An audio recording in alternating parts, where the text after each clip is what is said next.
Today on Aaron's Cooking Adventures, we're going to be making a vegetable pie. First, peel and chop potatoes. Lots of potatoes. These are going to be used for the crust of the pie, much like a shepherd's pie, but without meat.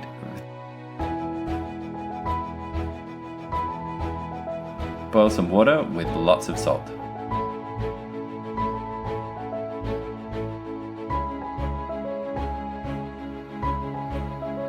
Peel and chop some carrots.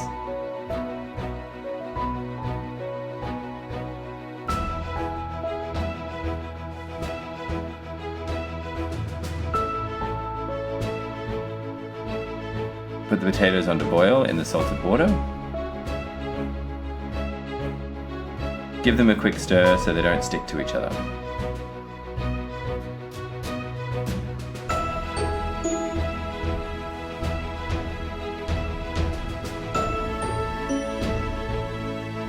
Peel and chop some onions. I like to have a variety of textures in my pie, so I diced some and I sliced others.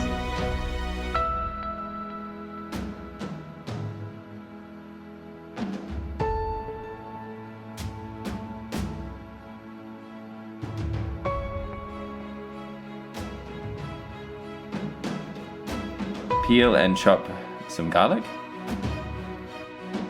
It doesn't need to be too fine because it's going to cook down in the fry pan and in the diced one capsicum.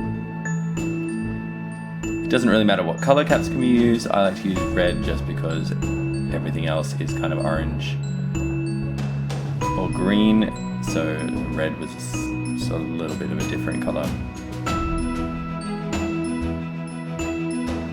Slice some spring onion. Add some oil to the pan and add in the garlic and onions. Stir them frequently so that they don't brown, but they get some color. You don't want them to char, but you want them to start to go translucent and to caramelize a little bit.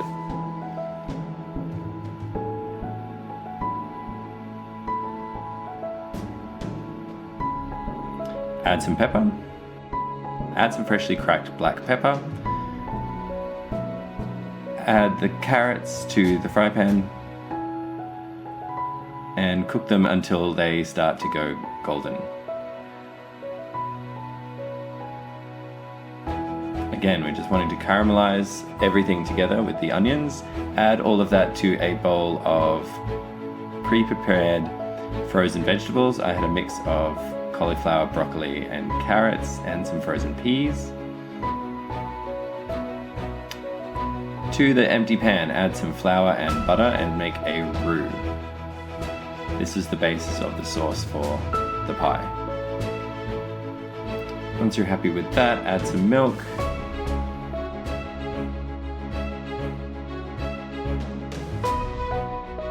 Stir it until you have a sauce. It needs to be thick, but not too thick because it will thicken up as it cooks in the pan, and it will thicken up more as it cooks in the oven. But you need it to be enough to spread through all of the ingredients in the bowl. Add some vegetable stock. This is where the majority of the salt for our recipe comes from, so don't add any extra salt until you've added the vegetable stock and see how you like the flavor of that. Mash the potatoes and add in some red onion.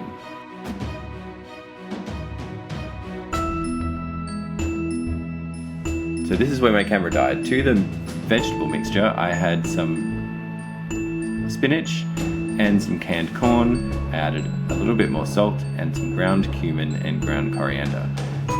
Stirred that all together, added it to the baking dish, and then spooned the potato on top, smoothed it out, and then roughed the top up with a fork so that as it cooks in the oven, you get little tiny bits of golden brown potato on top. Everything in the recipe is mostly cooked. The vegetables that were in the bowl were frozen and therefore don't need to be cooked for very long as they're defrosting on the bench. 25 to 30 minutes, enough time for the potato to golden on top, should be plenty. You can serve this with whatever you like. I have it just by itself. It's a delicious meal all of its own. In fact, there was so much left over that didn't fit in my pan that I made a meal out of just the leftover filling, and it was delicious.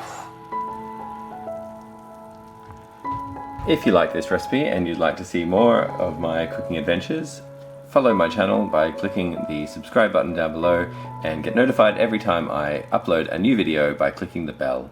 And I'll see you next time on Aaron's Cooking Adventures.